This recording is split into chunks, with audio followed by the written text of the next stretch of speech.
За 98-ийн 6 дугаар дугаар энэ дугаар дээр болохоор Чонсын 26 хотын яг энэ газрын зураг дээрхийн төвийн хэсгээр байрлаж байгаа 10 хотог үлдсэн байгаа шүү дээ. Тэрний 9-ийн талаар боржгоноос бусдын борчигүн гэж бичсэн байгаа. Бусад 9 хотгийн талаар ярих юм байгаа. Тэр дундаа хамгийн том болох энэ тайчууд хотгийг нэлийн дэлгэрүүлж ярихаар бэлдсэн байгаа. Энэ 98 дугаарх цувралын яг тухайн үед ингээ хараа зогсож исэн юм шиг ингээд яриа зах юм аа. Зохиол юм уу? Зохиогч нь хэн бэ гэх мэтчлэн асуулт асуусан байсан. Тэрний хариултыг бол өмнөх дугаараас аваарай.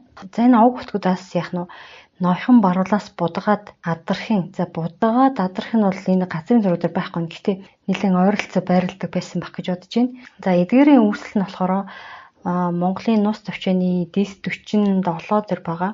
Одоо Бодончир монхгийн ачийнх нь хүүхдүүд гэсэн үг 7 хүүхэдтэй байсан. Тэр 7 хүүхдийнх нь нэг болох Кавчин хөвгөнөөс Нойкуда нэрт бүлгөө гэж энэ Ной эмсэг авирт тул Ной энэ хан овгтон буюу ноёхон отог болсон гэж байна.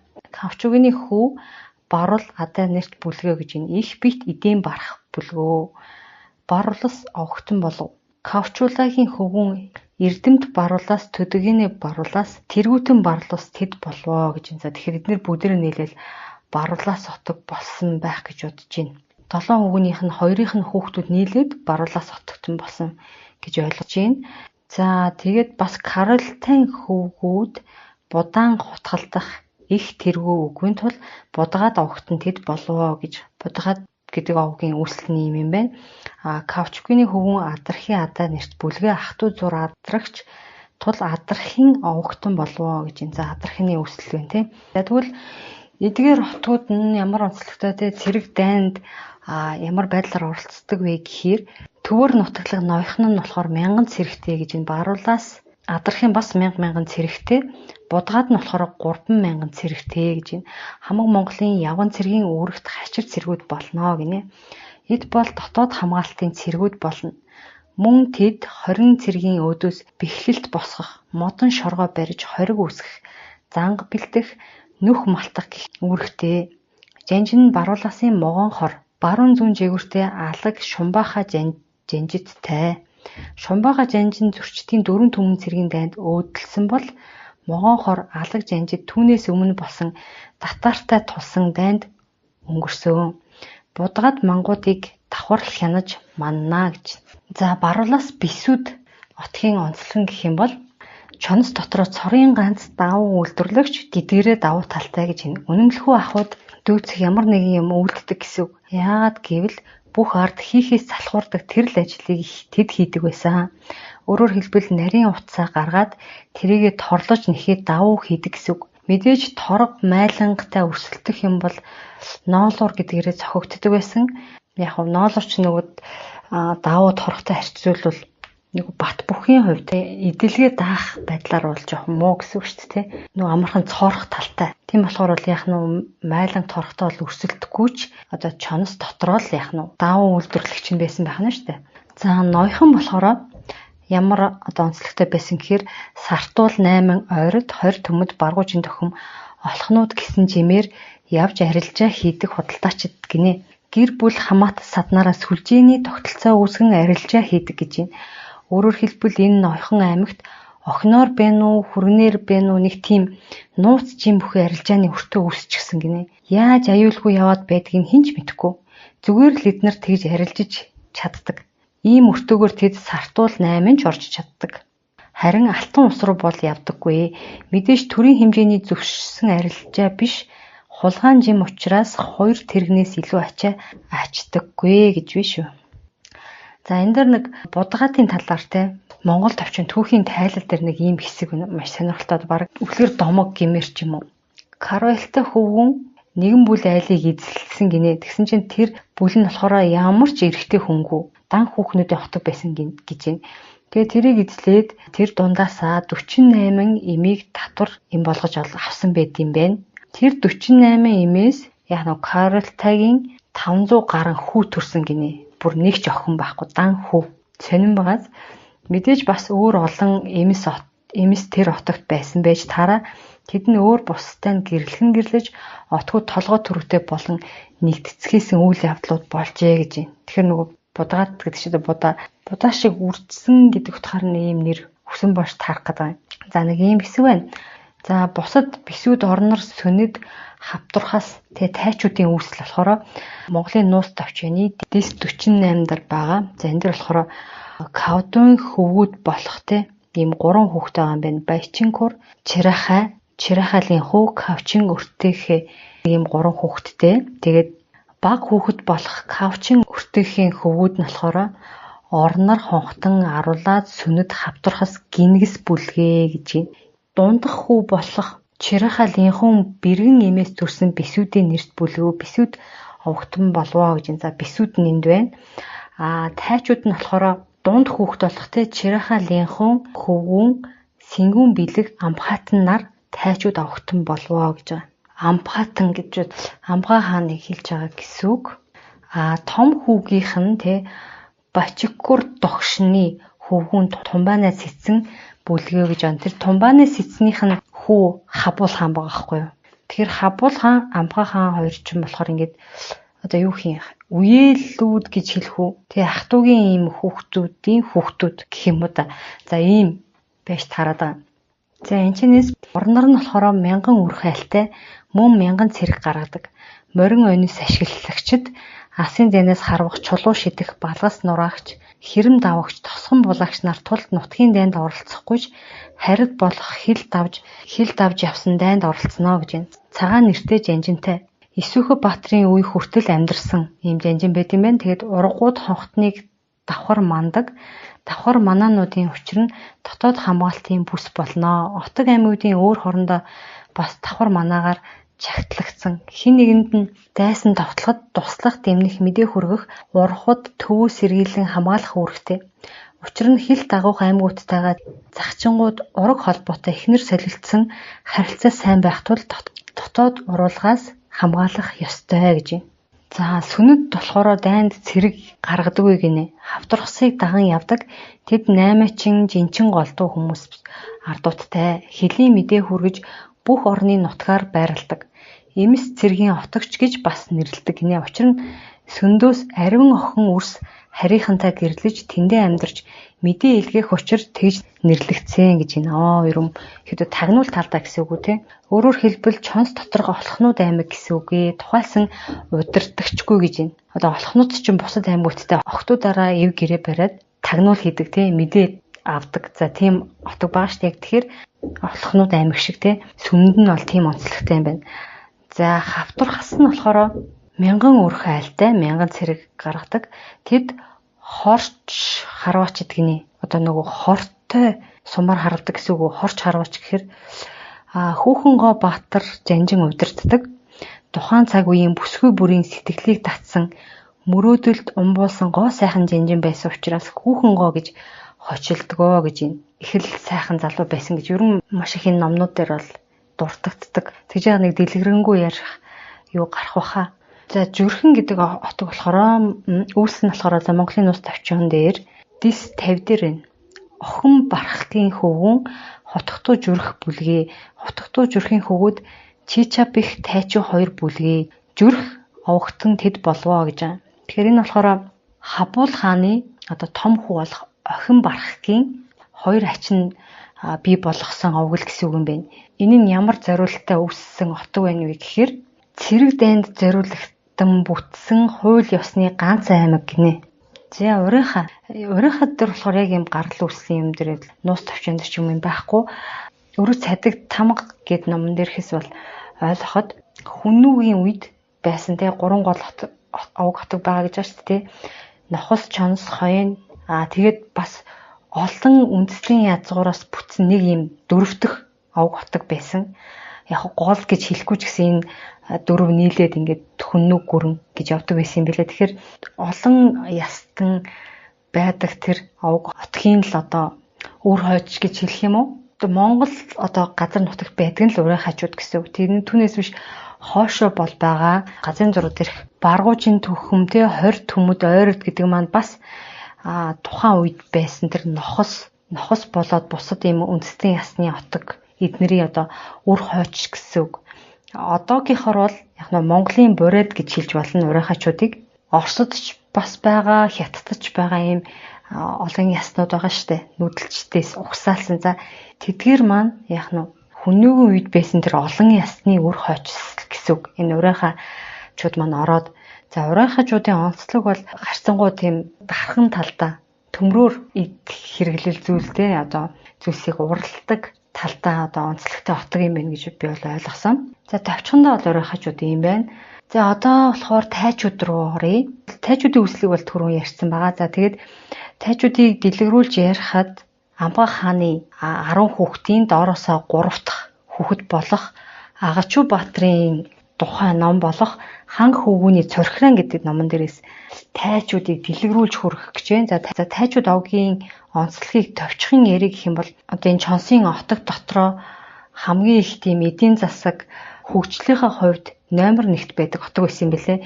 Одоо бүтээгдэхүүн үйлдвэрлэдэг, шинээр юм хийдэг те бүтээгдэхүүнийг бүр сайжруулдаг, брендинг хийдэг гэх юм уу. За тийм авг отог байсан билэ онцлог нь. Тэгээд тэр бүтээгдэхүүнээ Чонсын дотроо болоод хил залгаа одоо алтан уус мас хамаагүй арилжаалж наймаал хийдэг тийм бүр юм сувгтай шүлжээтэй. Энд дэр ингэсэн байгаа тайчууд өргөл барьц өгдгийнхөө тусаар алтан улс руу арилжаа хийдэг учраас тэрнийхээ ашгийг гаргадаг гэж байна. Одоо жишээ нь заяа тэр үед хамгийн ховор үнэтэй эд байсан бурам олж ирдэг байсан гинэ. Чихэртэй нэг бурамны амтанд орчихсон бол тайчуудын хараат болчихноо л гэсэн үг гэж байна. Бас өөртөө манжин тарьж бурмаа хийдэг гинэ тайчууд нь. Эднийх их заваан зохион байгуулалттай гэж энэ одоо байрынгийн хар бэхэн ноёнгийн яриа шүү. Тайчуудаас гадна нэгүүдээ аваа бага хэмжээгээр чихэр хийдэг. Тайчууд улс орныг хангаж чадхаар мөсөн чихэр хийдэг байсан. Яг болор шиг харагдана. Нөгөөтхийг нь итгэхээр ямар гоё амттай гэж санана. Тэрнээс чинь болж тайчуудад баригддаг байхгүй юу? Тайчууд чинь тэр мөсөн чихрээ дахин идмээргүй байна уу гих сүрдүүлгээр оршин тогтнодог аймаг юм аа гэж байна.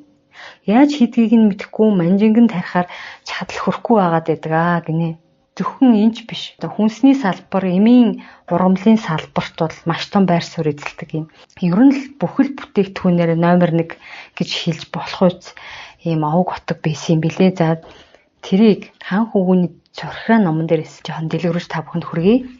Хамаг Монгол улсын Амбхай хааны 10 хөвгүүний отгоноос 3 дахь их хатныхаа отгон хөвгүн болд хэмээх чинь бий бөлгөө 7 хаврын шинжээгээр чуу буюу үннийг эргэж гэдэг нэр дүрмжлэгдсэн гэж байна. Болд нэрээ халж Агачуу болов.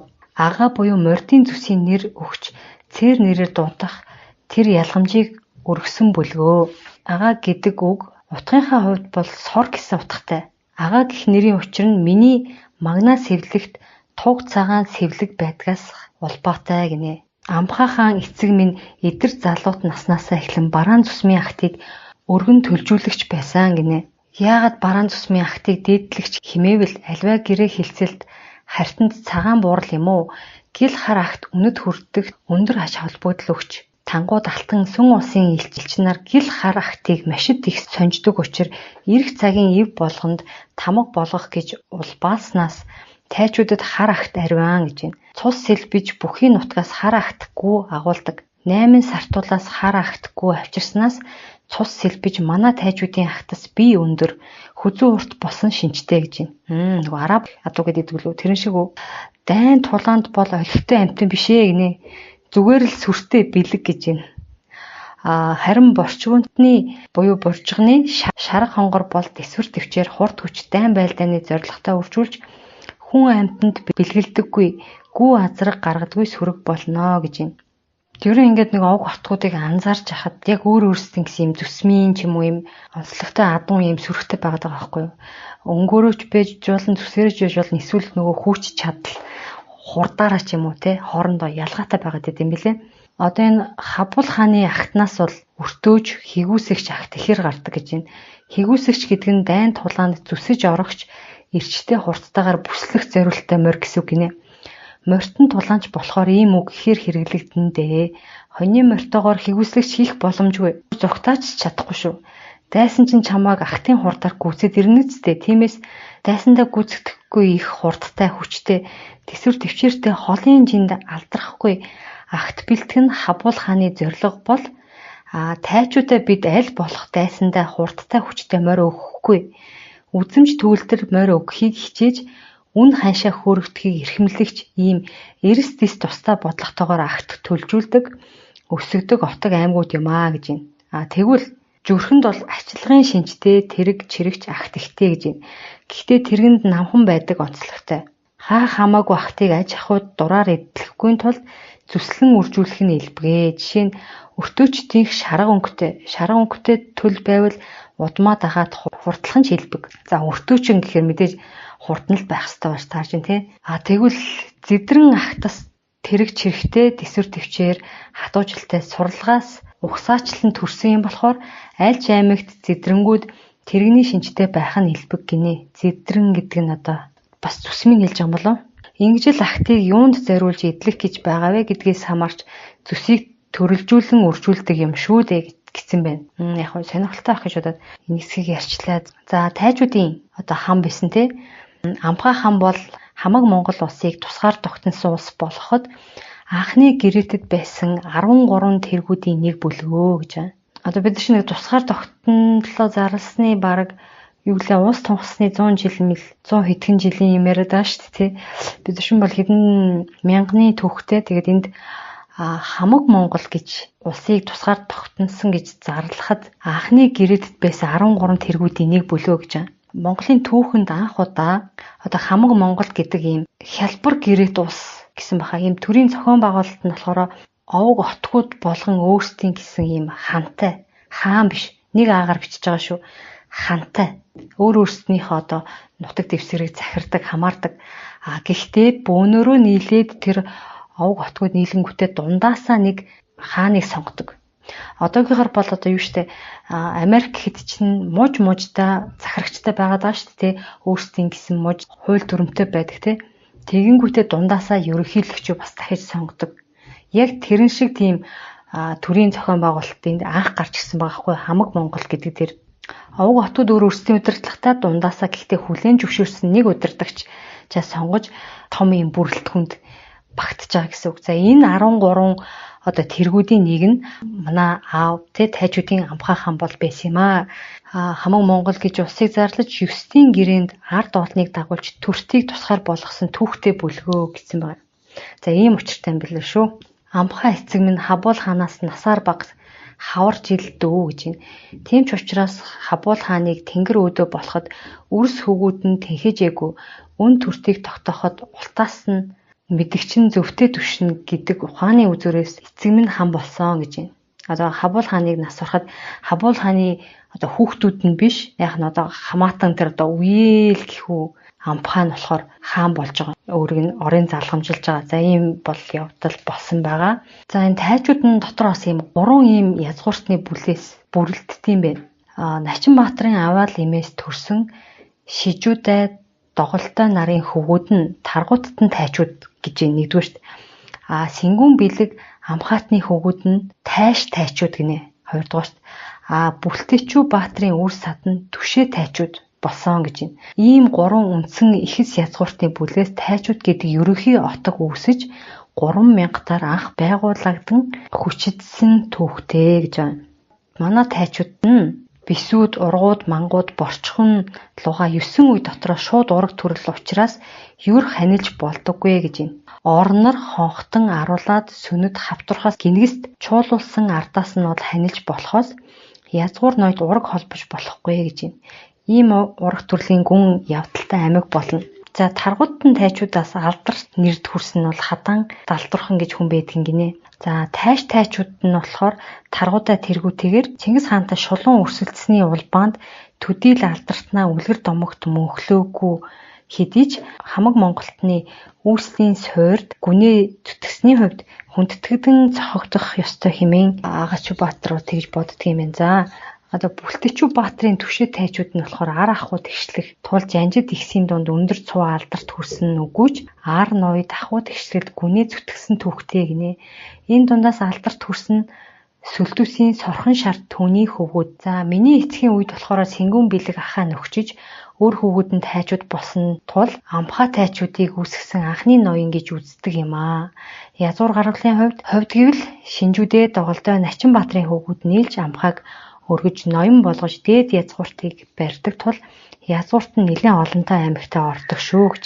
Ахуу гэвэл бүхий л аймагтаас сорлчингсан болохоор аллаг хураавар гэж байна. Дандаа бусад овг отгуудаас хамгийн лаглаг мэрэгчлэлтнүүдийг авчирсан өөрсөндөө уруулдаг тийм аймаг болохоор яг нь тэмээ адуулахаас бусадыг л бүгдийг хийдэг гэсэн гэж байна. Урт нь дархантай модчин, шаварчин, шаазан, балгасчин, цэрэгтэй, сайттай, хатантай олон улсын гэрээний хэлмэрч, орчуулагчтай өөрөө бие даасан өртөөтэй, тандуултай жижиг аймаг гэхэд бүр ийм том тийм үү. Мөн 3 хүрээтэй байдаг гинэ. 3 хүрээнээс гадна хаан хүрээг дэрэгдээсэн түших бас нэг хүрээтэй гэж байна.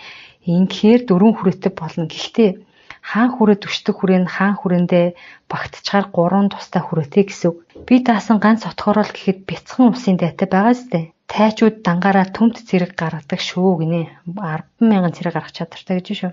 Ямар ч аймагтай зүрлэхгүй. Тиймээс агаач би мянгатын ноён байна гэдэг энгийн үзэгдэл. Бусад газар бол мянгатын ноён байна гэдэг бол тухайн отгийнхаа тэргүү дайтай байдаг бол манад бол зүгээр л тэргүүдийнх нь нэг л төдий. Тэгэхээр манай эцэг бол Хабул хааны нүгэрэн дээр л улс байгуулж явсан байгаа гинэ. Бараг улсын хажууд бас зэрэгэлдээ нэг улс байгуулсан дайны овг хотог байж ижээ. Өдрөөс өдөрт хүччин тэнхээжиж буй алтан улс нь төртөө төхнүүлэх гэж дагвар улс болгох гэж Хабул хааныг байнга ташуурдгийн явдалд энд сэргийлэх бодлого 2 чигт байдлаар зохицуулагдахад нэг хүмүүний оюун хомсдож байсан гэдэг гэж байна. Иймтээс эцэг минь төрийн таашаа тайчууд омогтороо жил тохиох зовлон хамгийн цөөн байлгах гэж бодлого боловсруулагч нь байваа гэж байна. Учирхуу гинтүү зовлонд зэхэж амжаагүй улмаас өтөрхүү бодлого баримтлагад Хабул хааны суу зээл тохирч байсан бол олон давтамжид учирдаг зовлон хуралдаг бэрхшээлд эцгийн минь хураан чуулуулалт тисдэг байсан гэдгээ гэж байна. Тэгэхээр энэчнээс бол би ойлгохдоо Хабул хаан бол ийм гинт гарах тийм үү. Гинтийн тэр одоо бодлого шийдвэрийг бол Хабул хаан илүү гаргадаг бол Амхаа хааны хувьд болохоор байнга давтагддаг тэр эрсдлийг хаах бодлого нь илүү байдаг байсан юм байна. Жишээ нь дахал ган зудч гэдэг юм уу те. Дайн дахал ган 3 нэг зэрэг тохиолдох юм бол тухайн улс мөхдөг гэж үздэг байсан байна. Тэгэхээр яг нь энэ хоёр хүний бодлого нийлж ийж манай улс бас овоо айтайхан явж ил байсан гэж ойлгох байгаа байхгүй. Тэг яг ингээд энийг уншиж хаад Хабул хаан Амхаа хаан хоёр бол яг нэг зоосны хоёр тал шиг маш сайн ингэж нэгт хамтын ажиллагаатай байдаг гэсэн юм билээ. Тэгээ ерөн бол энэ тайчууд гэдэг хотог хүнсний бодлогын хувьд бол одоо ч хэрэгжүүлж болох ус тийм өндөр хэмжээний бодлого хэрэгжүүлдэг байсан харагдаж байгаа. Одоо хүнсний илүүдлийн бодлого гэж жишээ нь байна те. Алтан улсагийн тэг хүнсний илүүдлийн бодлогоос болж дороотл мөхлийн бас нэг суурь тавигдчихсэн тухай энд бичсэн байна. Тэгээ ер нь бол ямар ч бүтээгдэхүүнийг бол номер 1 хийдэг байсан гэж байгаа шүү дээ эднийхэн. Тэгээд энд ингэсэн байгаа. Одоо жирийн 5 салаа гэхэд бусад овог отгийнхэн тайчуудаас авах гэж ингэж хичээд юм байна л да. Эрэлттэй байдаг. Яагаад тэгж вэ гэхээр тэр мэрэгчдийн гэдэг үгийг чинь бид хариуцдаг юм а гэж байгаа. Зөв хатаасан үнэхээр үнийг хэрэглэхэд 5 салааны бүхий л тамир бид чинь шингэн гэдгийг бид баталдаг байсан. Мөн хэрв тэр 5 салаа үйлчлэхгүй байх юм бол тухайн тэр 5 салааг боловсруулсан тайчууд доторх хүний толгойг нь дасдаг учраас гинэ. Анх удаага хэрэглэсэн ч тайчуудын илтээг авдаг нь бусдаас илүү ихтгэл даасан гэсэн үг ээ. Учир нь тайчууд гэвэл чанар гэдэг үг хамт явдаг юм.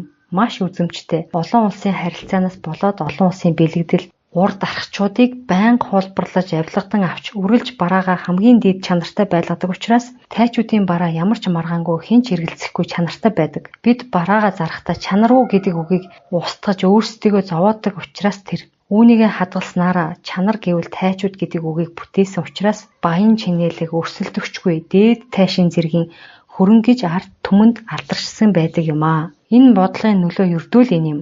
Тэгэхээр жижиг өрсөлдөгчид үргэлж муусан тайчууд гэж өглөж амьдрах нь гарцаагүй. Учир нь тэд чанар гэдэг үгээ өөснөө ч сайн мэдэхгүй. Манай ашиг дургамлын салбар, алтан ус, сүн ус, гөрьё, тангуу, төвд 8 сартуул гэд бүхий л хартангийн ямар ч эмийн санд ямар ч өчиггүйгээр зөвшөөрөгддөг байсан гэж.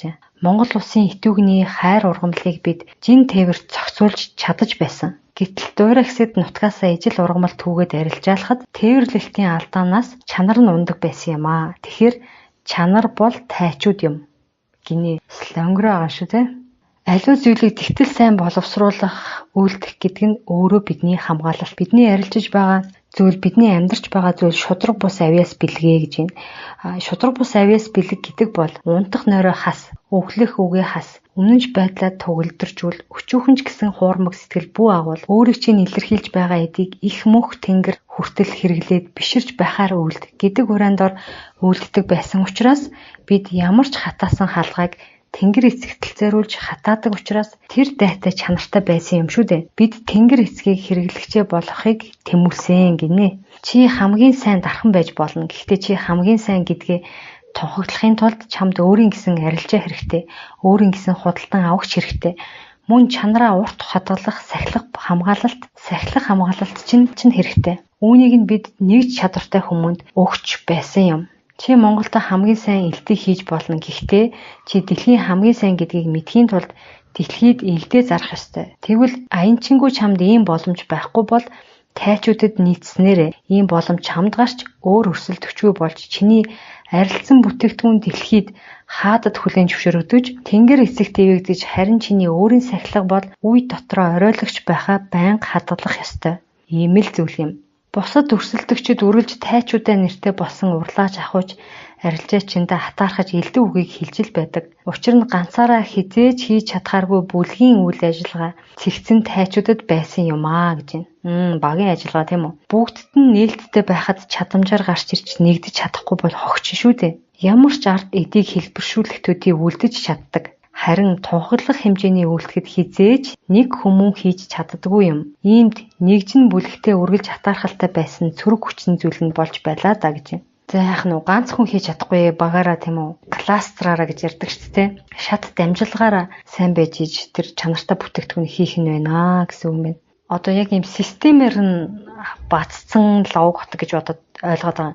Бүтээгдэхүүний брендинг, бусдад таниулах, тэгээд хүргэлт хийх тэр бүх шат болгоныг яах нь системээр нь бий болгоцсон овг хотог байсан гэж л харагдаад байна. Одоо бид нар чинь ингэ жижиг дунд үйлдвэрлэл эрхлэхэд те нөгөө захирал нь бүх юмаа хийх гээд идэг штеп. Дизайныг гаргаад юмаа хийгээд тэрийгэ зарж борлуулах гэж гүүгээл те маркетингээ өөрөө хийх гэж юм уу. Энэ бол амжилтанд бол хүрэхэд айгу урт хугацаа зарна, хүч хөдөлмөр зарна. Тэгэхээр тайчуудад бол яах нь чи яг хийх ёстой өндөр чанартай хий. Тэрийг ингээд зохицуулаад борлуулалтын нэг хэсэг хүн хариуцаач гэдэг юм уу. Ингэсэн ийм системийг зохион байгуулж чадсан л гэж харагдаад байна. Тайчуудад одоо нэгдснээр арилжааны ханш яаж тогтдог юм бэ гэж асуусан чинь ханшийг эзэн бий тогтоох юм бол үргэлж шунаж дими юм хийж байдаг гинэ. Тиймээс тайчуудын олгосон ханшаар өөрийнхөө хийсэн хөдөлмөрийг бол авдаг гэж байна. Чи тайчуудад амьдарч урлаач болсноороо нэг насаараач барахааргүй захиалгатай болноо. Чиний жилийн хөдөлмөр үнэхээр тэр захиалгад дүүж очиход хэцүү шүү. Тэгээд үйлдснийхээ үнийг тайчуудын тогтоосон үнээр авч цаддаг. Эцсийн бараа бүтээгдэхүүний үнийг зөвхөн тайчуудын дээд язгууртнууд л мэддэг юм аа гэж байна. Тийм ч учраас бид аль болох дотооддоо арилжаа хийхгүй те гадагшаа арилжаа хийхийг хичээдэг байсан. Гэхдээ бас санснаар болдоггүй гинэ. Яах нь дандаа нэг гадагшаа экспортлох гэж хичээдэг байсан байх нь шүү дээ тий. Өндөр үнээр гадагшаа зарах гэж үздэг байсан байна. Гэхдээ тэр бас сансны зургаар болдоггүй байсан байх нь байна. За хорвоод төрж байгаа хүний эрдэм чадал, хорвоод ургаж байгаа сорлог өвс ургамал, хорвоод оршин байдаг ан амьтны гайхамшигыг ирж хайж амьдрах нь тайчууд байхын үндэс юм. Бид уул уурхайн тал дээр нэг их явцтай ардууд биш, дургүй. Яагаад гэвэл им тангийн нөлөө буурчдаг юм. Ойролцоо им тангийн ахуй доройтдаг учраас хамгийн сайн уртай дархан алт мөнгөний урлаачдыг авч яг хөдөр чулуу олборлохыг бол нутагт маань идэн байсан ч хориглоод байдаг талтай гинэ. Учир нь им там бол уртын урт хідэн үеэрээ идэх боломжтой хөрөнгө болдог бол уул уурхай бол 5 үе дотор л устж дуустдаг хөрөнгө. Тиймээс 9 үе давуулах хөрөнгийг маш их эдэлж 5 үе дотор шавхрах нөөцийг аль болох эрхлэхгүйг эрхэмлэнэ. Гэхдээ хэрэглээ бол байна. Яагаад гэвэл өөрсдийн дотоод хэрэглээг хангах ёстой шүү дээ. Тэр хичнээн ашигтай байсан ч 5 үед чинь мөхөх нөөц бол ашиглахаас татгалзах нь ухаалаг хүмүүний алхам гэж эцэг минь сургадаг байлаа гинэ. Яах нь уул уурхаа хичнээн ашигтай байлаа ч гэсэн ямар ч нөөцтэй байлаа гэсэн 5 үе дотроо тэр нөөц нь шавхардаж дуустгаа. Тэгэхээр бид нар яах нь хизээж шавхарж дуусахгүй тэр сэргээгдэх нөөц буюу газрын гадрах тэр зүйлээл бид нэр илүү үзэж, эрхэмлэж, хамгаалж, хайрладаг байсан байх нь. Тэгээ хэдий газар доор нь одоо тэр байгалийн нөөц түүхийд байгаа ч гэсэн бусад газраас яах нь одоо яг нэг юуны бодлого штэ Францад ураны нөөц байгаа хэрнээ бусад орноос авах гээд штэ Монголоос ч юм уу хятадууд ч гэсэн газрын ховор элемент байна уу, нүүрс нь байна уу, зэс нь байна уу бүгд хятад байгаа хэрнээ бас гаднаас авдаг, Монголоос авдаг тий. Энд чинь бол яах нь өөр хойчтой илүү үн цэнтэй өвлөгдөх боломжтой газрын гадарга дээрх тий сэргээгт нөөцийг өвлүүлж үлдээх тэр улсын бодлого яваад байгаа байхгүй юу. Тэгэхээр бид нар яг ийм бодлоготой үг дээдсийн үр сад хэрнээ өнөө маргаашийнхаа хоолныхаа төлөө тэр шавхагдах нөөц рүү ороод явж байгаа тий. Энэ дэр тэгсэн мэт хичнээн ашигтай байсан ч 5 үе дотроо мөхөх нөөцийг ашиглахыг татгалзах нь ухаалаг хүний алхам гэж. Тэгэхээр бид нар бол нэг ч бараг газар ухахгүйгээр энэ цөөхөн хүн газар дээрхтэй юу одоо эмийн ургамлаа тарина уу, өвс тижэл тариа будаага тарина уу тий мал аж ахуйгаа өсгөө тэрийг инновац шингэсэн бүтээгдэхүүн үйлдвэрлээд ингэнэ үү те яаж ч байсан газар ухгүйгээр бүрэн амьдрах боломжтой ийм их газар одоо нутагтай улсын иргэд байгаа. Тэгэхээр бид нар энэ одоогийн энэ уул уурхайг яах нь зүү зохистой маш бага төвчнөр ашиглах тийм бодлого баримтлах нь бол ухаалаг бодлого болно л гэж энэчээс харагдаж байгаа. Хэрэглээ бол байна гэж байгаа нь те өөрсдийн дотоод хэрэглээг хангах ёстой гэж байна. Тэгэхээр бид нар өөрсдийн цахилгаан станц ч юм уу өөрсдийн хэрэглээндээ нүүрсээ ашиглаж болох нь байна. Өөрсдөө электрон бараа бүтээгдэхүүн үйлдвэрлэхэд зэсээ ашиглаж болох нь байна. Өөрсдийн гоёл чимэглэл дээр одоо яадгийн алт мөнгө ч юм уу тэрийг ашиглаж болох нь байна. Зөвхөн 3 сая хэдэн зуун хүмүүний хэрэгцээнд л ашиглах төдий уул уурхайгаа одоо эрхлэх нь байна. Одоо манай өвд эцсийн бодлогоор бол энэ нь бол хамгийн зөв өөр хойчтой тэр усаа цэвэр хөрөс агаарыг үлдээх онгон тагшнаар нь үлдээх бол гол юм суур бодлого гэж харагдаж байна. Тэгээд ерөн бол энэ номнууд дээрээс уншихаар зөвхөн энэ тайчууд ийм бодлого баримтлаад байгаа юм биш. Чонсын овог отгууд энээс ч хатуу бодлого байгаад байгаа. Тэр уул уурхайн тал дээр тэр тухай дараагийн дугаар дээр бол дэлгэрүүлээд ярив. Дараагийн дугаар дээр зөвхөн Боржон утгын тухай дэлгэрүүлж ярина. Тэмүүжиний талаар дэлгэрүүлж ярих байгаад байгаа. Тэр лус хавдгийн хордлол үүлийн өр зэрэгчин бол ерөөсөө авч явж байгаа нь биш. Авч явж байгаа хүмүүс бол нөгөө өөр өөрсдийнхээ нутаг усанд очиод амьдарч штэ Франц бол Францтай, Хятад бол Хятадтай. Тэгэхээр оршин сууж байгаа нутгийн эзэн болсон ард иргэд л энэ яах нь энэ зүйлийн өвлийн өөр урхахыг одоо өөр хойчороо хамтдаа хүлээх юм байлээ. Тэгэхээр бид нар маш ухаалаг байж аль болох энэ газар доорх нөөцөө зохистой хэрэглэх ёстой юм байлээ. Тэгээд энэ нөгөө Тэмүүжинтэй өрсөлдөж байгаа хаан болох гэж бэлтгэж байгаа тэр 20 хүүхдүүд одоо өнөөдрийн ярьсан энэ 9 овог отог дунд байж үгүй юу гэдгийг хэдүүлээ харцгаая. Өрөх тунхаг тамга номон дээрээс. За энэ дээр баруулаасад бол байсан байна. Баруулаасын шилүү гинэ. Энэ хүүхэд хил усандаа сайн гадаад улсын бодлогыг маш сайн олж хардаг. Харамсалтай нь сургаж байх явцад Тэмүүжний мүлхүүл болоод алтчихсан гинэ. Тэмүүжний дор нөгөө тагнуул дуршуулын ажил хийгээд явцсан байх нь За бас бисүүдийн 6-тай буюу зэв гинэ. Дайн байлдааны чигчид нарийн сүвтэй тулалдах эрдмийг маш хурдан сурдаг. Түүгээр Баатарлаг хааны түүхийг бүтээж болохоор байсан ч харамсалтай нь Тэмүүжинд олзлогдчихсон гинэ.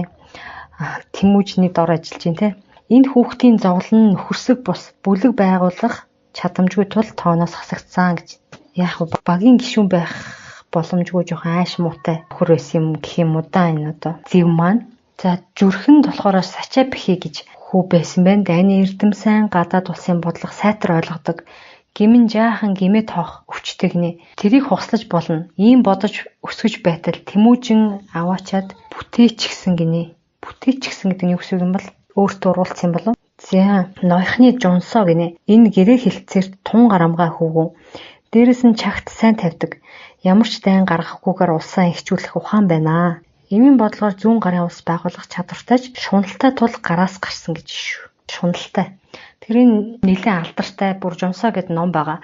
одоогийнхор бол бизнесмен байгаа байхгүй юу? Улас дамсан худалдаа хийдэг. За ийм нөхөр байгаа нэлээд алдартай. За ийм хэдэн хүүхдүүд байсан байна. За тэгэхээр дараагийн дугаар зөвхөн Боржгон овгийг дэлгэрүүлж ярихаар байгаа. Тэг Боржгоны Тэмүүчин яагаад ер нь бусдаасаа илүү өрхөж хаан болсон юм?